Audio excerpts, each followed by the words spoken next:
gabi na natutulog ang aking anak, naisipan namin maglinis ng aking kapatid.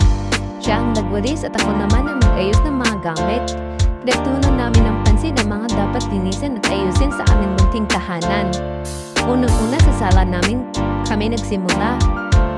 Pinunasan namin ang mga mesa, inayos ang mga upuan at tinanggal ang mga alikabok sa bawat sulok. Pagkatapos, nagtuloy kami sa kusina. Nilinis ang mga pinggan, inayos ang mga gamit sa cabinet. Sinigadong maaliwalas ang paligid, kahit maliit lang ang aming tahanan. Napakasarap na pakiramdam na makita itong malinis at maayos.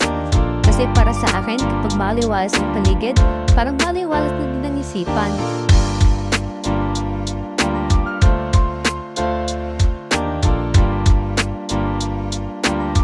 Pero ayun, bago pa kami matapos, gising na siya. At tignan niyo naman, muling napawi ang pagod namin sa kanyang matamis na ngiti. Kahit hindi natapos lahat, sulit pa rin. Since behave naman ang baby at hindi umiiyak, inayos ko na rin ang kwarto.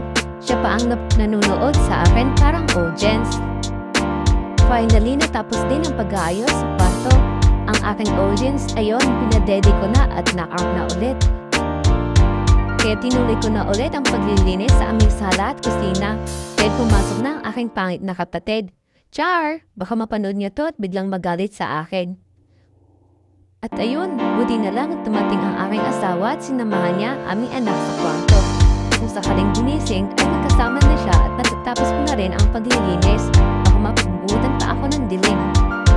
Iniba ko na rin ang mga set at sala sa kusina namin.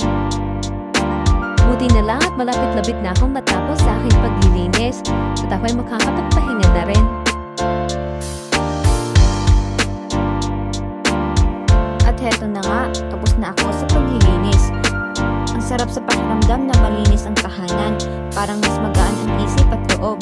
Syempre, bonus pa kasama ko ang aking anak na masaya at